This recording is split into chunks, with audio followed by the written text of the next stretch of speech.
د عامه روغتیا وزارت د انګړ مربوط دغه دیوال چې هر کال د نویو شعارونو په موخه سپینیږي تیر کال هم سپین شوی و چې د کلمې طیبې ترڅنګ د عامه خلکو د فکري رغښ لپاره پرې ځینې شعارونه لیکل شوي و چې د وخت په تیریدو او د ورښتونو له کبله یې رنګ تت شوی و او په واضح ډول نه معلومېدل. سږکال یو ځل بیا د عامه روغتیا وزارت له لوري سپین شوی او د اطلاعات او کلتور وزارت د پلان سره سم به شعارونه پرې ولیکل شي. د عامه روغتیا وزارت ویان ډاکټر شرافت زمان وایي چې دغه دیوال یوازې د ښکلا او شعارونو په موخه سپین شوی او هیڅ ډول سیاسي موخه یې تر شا شتون نه لري.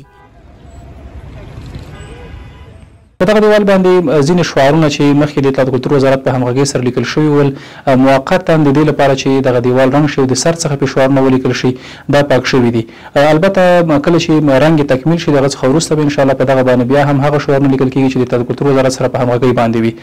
البته ځینې خلک داسې اوازې خپروي چې ګویا دا به کوم سیاسي اقدام یا به هم کوم بل ستونزه وي. په عموم کې له نیکه مرغه چې د عامه روغتیا وزارت څومره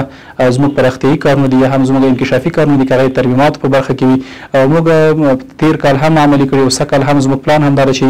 په د نن ورځ باندې موږ د وزارت په داخل کې د نیالګیو کینولو یو کمپاین ترسره کړو چې موخه مو همدا ده چې وکولی شو خپل د وزارت انګړ او بهر چې کومه سیمه د هغې ته ښکلا وروبخو په همدغه موخه باندې چارې ترسره شوي دي. د یاد وزارت د حفظ او مراقبت مدیر ډاکټر ضیاءالدین په وینا هر کال دوی د عامه روغتیا وزارت د نن او بهر د رنګ چارې لري چې یاد دیوال هم هر کال رنګوي. ما ایره هر سال یک رنگ میکنیم چون سال نو بهار نو تر تازه میشه و این نوشته‌ای که در دیوار مرکز وزارت بود و این از بین رفته فعلا رنگولش صورت گرفته پس دوباره نوشته‌ای که در دیوار بود دوباره این نوشته‌ها انشالله در چند روز بعد صورت میگیره. البته داخل وزارت ما رنگولی داریم هر ساله و بیرون وزارت رنگولی صورت میگیره. د سیاسي چارو شنونکی مفتي اظهارالدین مظهري وایي چې ځینې مغرضې رسنۍ د اسلامي نظام پر وړاندې منفي تبلیغات کوي او له هیوادوالو غواړي چې د دغو رسنیو په درواغجنو تبلیغاتو باور ونه کړي. ګورئ موږ تاسې که په ټولنه کې وګورو نن سبا یا داسې چې کله نه اسلامي امارت په افغانستان کې حاکم شوی دی د هغه وخت نه را په دې خوا بعضې کړۍ یا بعضې سوشل میډیا باندې یا الکترونیک میډیا باندې بعضې رسنۍ داسې دي چې هغه تل هڅه کوي چې د افغانستان اسلامي امارت دغه موجوده نظام دا بدنام کړي او تل یې دا هڅه کړې ده چې منفي تبلیغات وړاندې کړي.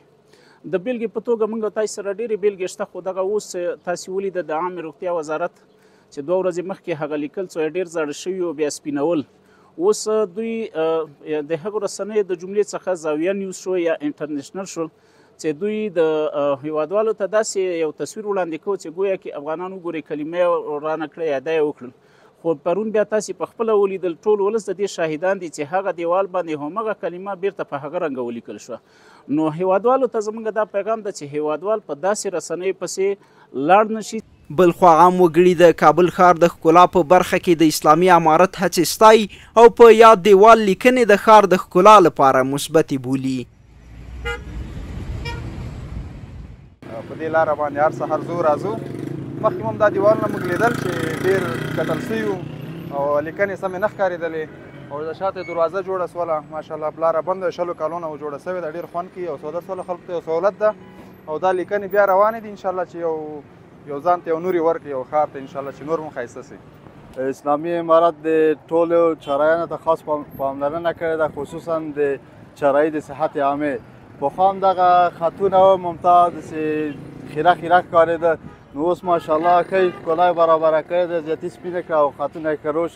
ورته جوړ کړه. د عامې روغتیا د څلورلارې په ښکلا کې دغه سپین دیوال چې د عامې روغتیا وزارت د احاطې مربوط دی دغې څلورلارې ته ځانګړې ښکلا وربښلې ده. ضیاءالله هیلمن، پولیس راډیو، کابل.